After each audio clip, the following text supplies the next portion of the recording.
kalah itu sangat semangat di Nagaya. Boleh tahu nggak apa yang membuat Pak Benny ini sangat semangat di Nagaya? Apa alasannya, Pak? Karena dalam sejarah saya menjalankan sebuah bisnis, itu belum pernah saya ketemu bisnis seperti Nagaya, sejujurnya. Jadi Nagaya ini ibarat kata kalau pria mencari wanita, ya, kita kan mencari yang benar-benar sempurna, tapi karena belum dapat yang sempurna, dan tiba-tiba nongol di depan kita yang sempurna gitu kan. Kan pasti nggak pakai lama, udah nggak lihat kiri kanan, hajar aja terus gitu kan, sampai dapat gitu kan. Nah, jadi kalau saya pribadi karena saya melihat sesuatu yang berbeda itu di Nagaya, yang membuat saya tertarik untuk ini aja nih, ini udah paling perfect ini. Mau jalanin apa lagi gitu kan, udah paling bener adalah Nagaya aja. Nah, itu yang membuat saya tuh semangat gitu. Oke, berarti ini juga untuk wanita kalau mencari pria yang perfect ya inilah Nagaya ya istilahnya ya. Oke, Pak Benny boleh boleh diceritakan nggak singkat Mhm, saja apa mhm. dari Nagaya ya apa aspek-aspeknya yang membuat Pak Benny ini sangat wow gitu loh dia ini perfect secara Oke, singkat. yang pertama saya melihat ini adalah the next Bitcoin. Yang di mana saya bisa, pastikan bahwa, eee, fenomenal Bitcoin ini akan terulang di Nagaya. Kenapa? Karena kalau kita bicara altcoin yang lainnya, fenomenal, seperti Bitcoin itu tidak akan pernah bisa. Kenapa? Karena apa kelebihan mereka ketimbang Bitcoin? Nggak ada. Semua sama, bahkan lebih parah lagi dari Bitcoin gitu kan, cuma menang kesannya teknologinya keren seperti kata Pak Alfian.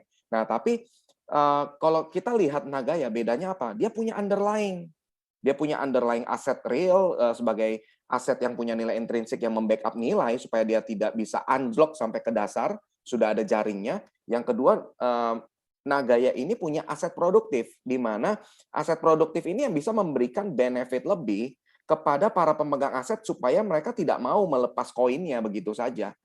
Cenderungan orang adalah untuk meng-keep, tidak mau, istilahnya disayang-sayang lah, tidak mau dilepas-lepas.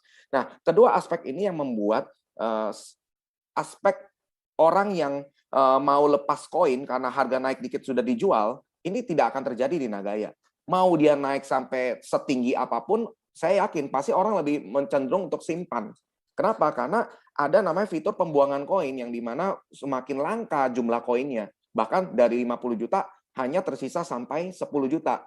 Saya cuma berpikir adalah kalau saya yang bertahan sampai di 10 juta, seberapa banyak koin yang saya masih pegang dan seberapa besar kekayaan saya saat itu terjadi. Nah, jadi saya melihat bahwa Nagaya ini bisa menjadi the next Bitcoin, bahkan yang lebih hebat dari Bitcoin, maka saya langsung lihat, wah ini konsep yang saya akan harus jalani dan wajib untuk saya besarkan. Kenapa? Karena ini masa depan yang benar-benar cerah gitu kan. Nah, lalu ya itu yang pertama dari sisi nilai marketnya yang saya lihat, wah ini bakal bisa melebihi harga Bitcoin, all time high Bitcoin pasti lewat. Katakanlah di 100.000 US dollar. Itu Nagaya bisa menyentuh angka 100.000 US dollar. Tapi kita harus kasih waktu juga kepada Nagaya untuk membuktikan, ya kurang lebih 15 tahun lah worst case-nya gitu kan. 15 tahun membuktikan bahwa sampai di 100.000 USD, ya kan. Kalau Bitcoin 13 tahun yang tidak punya fundamental dan underlying aja bisa sampai all time high 60 ribuan, masa iya Nagaya yang sudah punya itu nggak tembus 100.000? Rasanya mustahil untuk itu terjadi gitu kan. Nah, lalu kemudian yang saya melihat adalah di program referralnya. Karena saya pribadi kan background-nya adalah seorang networker. Jadi ketika saya melihat program referralnya Nagaya ini, saya melihat ini sesuatu yang berbeda. Berbedanya apa? Saling berkesinambungan. Ya, jadi kalau istilahnya kalau buah si malakama nggak bisa milih salah satu gitu ya. Nah, jadi kayak gitulah kurang lebih. Jadi ketika saya melihat Nagaya ini punya konsep yang sangat bagus. Gimana caranya supaya orang benar-benar tidak mau lepas koin?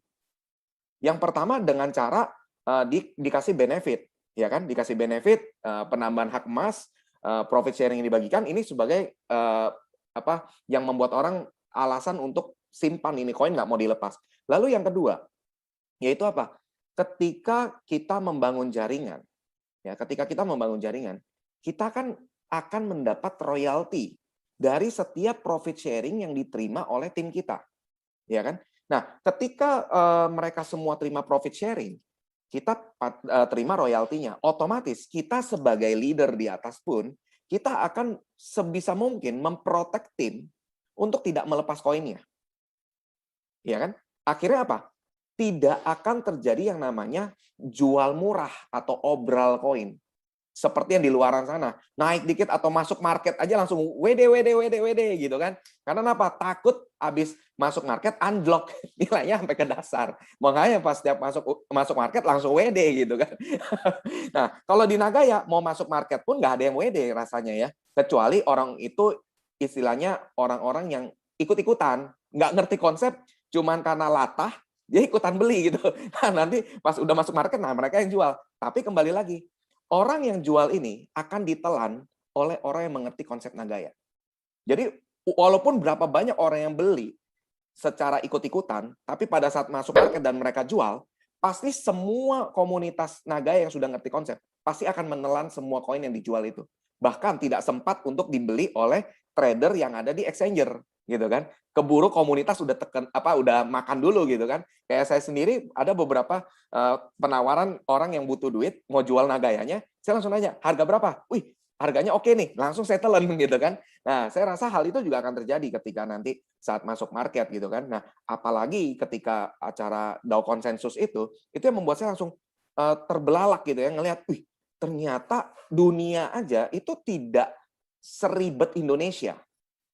Mereka cuma melihat, oh oke, legalitas Singapura. Artinya mereka sudah proven. Karena kalau kita lihat ya, kita bisa menilai lah orang yang expert di dunia kripto sama orang yang eh, amatiran di dunia kripto itu terlihat sekali. Kalau orang expert, dia akan nanya legalitasnya di mana. Oh, negara Singapura, oke, proven. Tapi kalau orang yang amatiran, dia akan nanya gini, sudah masuk market belum? Kenapa dia nggak masuk market? Kenapa dia nggak masuk coinmarketcap.com? Ya kan? Nah, ini kan pertanyaan-pertanyaan orang-orang yang amatiran, yang mereka nggak ngerti tentang kripto, tapi sok-sok mengerti tentang kripto, sok-sok expert gitu kan. Nah, sedangkan kalau kita lihat, landasan apa kalau misalnya koin itu masuk market sudah aman, koin itu ada di CMC sudah aman.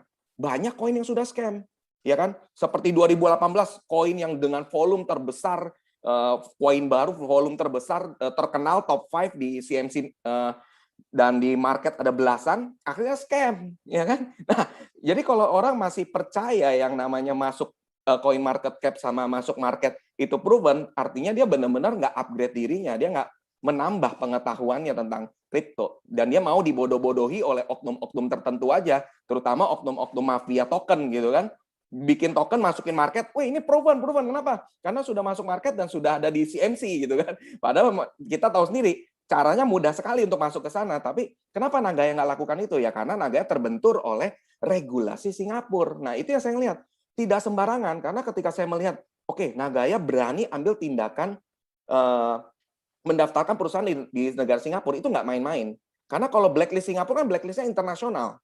Nah, beda dengan negara lain, blacklistnya kan nggak internasional. Nah, ini yang membuat saya langsung semakin yakin dan akhirnya saya memutuskan untuk fight. Nah, ditambah, kalau saya sebagai networker, saya melihat dari sisi program referral ini, terutama royalty, saya hanya cukup bangun satu kali jaringan. Habis itu saya benar-benar time freedom, money freedom.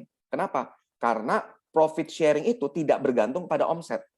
Koin sudah terjual habis, profit sharing tetap dapat. Kenapa? Karena proyek jalan terus. Beda dengan saya dulu membangun bisnis-bisnis jaringan, harus mengandalkan repeat order produk, ya kan, mengandalkan omset tahunan. Nah, ini kan yang membuat akhirnya ujung-ujungnya active income bukan passive income.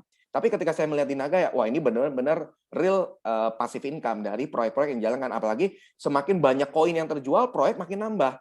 Profit sharing dibaginya makin besar gitu kan. Nah, jadi kurang lebih seperti itu Pak Dani, singkatnya. Mantap ya, berarti beberapa poin-poin, legalitas, backup, sistem referralnya, ya. Dan saya sangat suka yang tadi Pak Benny bilang ya, orang yang nanya market dan coin market cap sebelum tanya tentang koin itu biasanya mereka nggak terlalu paham, karena mereka nggak tahu CMC dan market itu tuh masuknya sebenarnya segampang apa sih. Justru yang bisa mendapatkan legalitas negara Singapura itu yang ribet, ya kan? Betul. Pak Benny, boleh tahu nggak secara singkat aja Pak, impiannya bersama Nagaya bagaimana Pak ke depannya? Impian saya bersama Nagaya, saya target pribadi ya, saya mentargetkan diri saya harus punya 1 juta koin. Supaya terburuknya saya punya 100.000 koin. Nah, dengan 100.000 koin itu saya bisa melakukan apapun di seluruh dunia ini. Kenapa? Karena saya cuma berasumsi kalau dia naik ke $100 aja, saya sudah bisa melakukan apapun. Apalagi kalau naiknya ke 100.000 US dollar. Wah, Wah, itu sudah jadi bahkan sultan bisa Pak Beni ya. bisa bisa jadi sultan dan bisa beli pulau gitu kan. Besok pembicaraannya udah nggak mau beli barangan, tapi mau beli pulau di mana ya Pak ya? Nah, itu. Oke, Pak Beni, hari ini kan kita mau kenaikan harga nih, mungkin dalam waktu beberapa jam ya. Ya. Ada beberapa dari kita yang masih berpikir belum top up, bahkan mungkin ada yang mikir, wah saya mau top up dong. Apa pesan Pak Beni untuk mereka bisa top up hari ini, agar mereka cepat top up hari ini? Oke, jadi kalau biasa kalau misalnya bawa edukasi, saya sering mengatakan hal ini. Semua orang ingin sukses, betul kan? Dari sisi keuangan, semua orang ingin sukses. Tapi mereka tidak tahu cara sukses itu seperti apa. Yang mereka pikir adalah kalau punya banyak uang adalah sukses. Salah. Sukses itu berdasarkan dari langkah keputusan kita. Yaitu apa? Saya selalu bilang ini, kesuksesan bukan untuk orang yang bisa lihat peluang. Karena semua orang bisa lihat peluang. Tapi kesuksesan hanya untuk orang yang berani meraih peluang yang dia lihat dan mengerjakannya hingga tercapai. Nah, artinya ketika kita melihat bahwa, wih, peluang Nagaya ini bagus, konsep Nagaya ini bagus, tapi kalau kita nggak action, nggak ambil tindakan, hasilnya nol. Tapi kalau Anda bisa berani ambil tindakan, melangkah aja, karena kesuksesan itu cuma satu langkah di depan Anda. Ketika Anda berani melangkah, itu Anda sudah awal dari kesuksesan kehidupan Anda. Nah, tapi ketika Anda berpikir-pikir, mendengar kanan kiri, percayalah, banyak orang yang cemburu. Banyak orang yang nggak suka Anda sukses.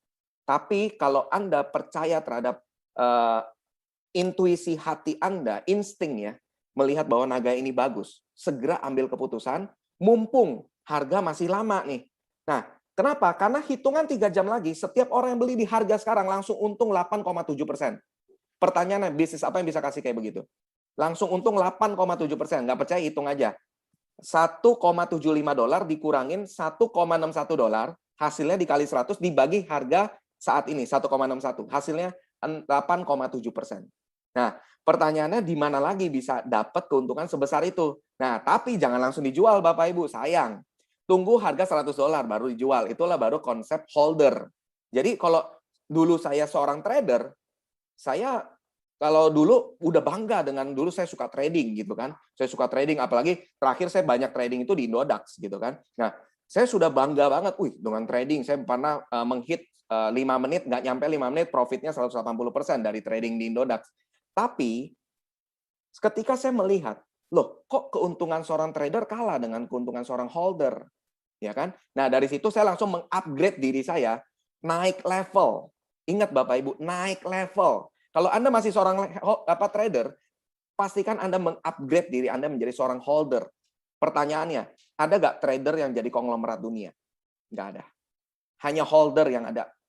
Jadi kalau Anda lihat Warren Buffett, Bill Gates, dan lain sebagainya, mereka itu holder, bukan trader. Mereka nggak punya waktu dan nggak mau buang-buang waktu untuk melihat chart. Itu ciri khas mereka. Mereka sukanya adalah apa? Main golf. Mereka sukanya liburan. Mereka sukanya having time with family gitu kan. Nah, tapi nggak pernah lihat gadget, nggak pernah. Karena apa? Mereka cukup lihat gadget itu sekian menit. Langsung mereka hold satu aset, mereka simpan itu belasan tahun, puluhan tahun, baru mereka buka lagi, mereka jual. Nah, itulah ciri khas seorang holder. Jadi Anda pastikan untuk Anda naik level menjadi seorang holder. Beli Nagaya sekarang jangan jual di 5 tahun, tapi jualnya di 10 sampai 15 tahun. Nah, pesan saya kurang lebih seperti itu Pak Dhani. Mantap. Berarti Anda beli sekarang, dia dalam waktu beberapa jam itu langsung untung 8,7% ya. Betul. Dan ini hanya Anda bisa dapatkan, Anda nggak akan bisa lagi kembali ke harga ini. Dan saya suka pesan Pak Beni, tidak ada orang konglomerat itu yang trader. Semuanya itu memegang aset. Bahkan seperti Warren Buffett pun, dia sudah untung berapa ribu kali lipat ya dari aset-aset dia, tetap dia nggak jual loh Pak. Dia Betul. tetap pegang loh ya. Iya. Dia tetap keep sebagian kecil yang dia jual. Iya, dan malah dia bilang katanya saya hanya menikmati jalan saya tiap hari ya dari dividen saja kalau dari saham ya. Betul. Ya kan? Saham stok saya tetap biarkan. Oke, baik Pak Beni, saya biarkan Pak Beni kembali ke top up dan membantu tim ya karena saya tahu lagi hektik. Terima kasih banyak sudah berbagi. Salam untuk teman-teman di tim Pak Beni ya.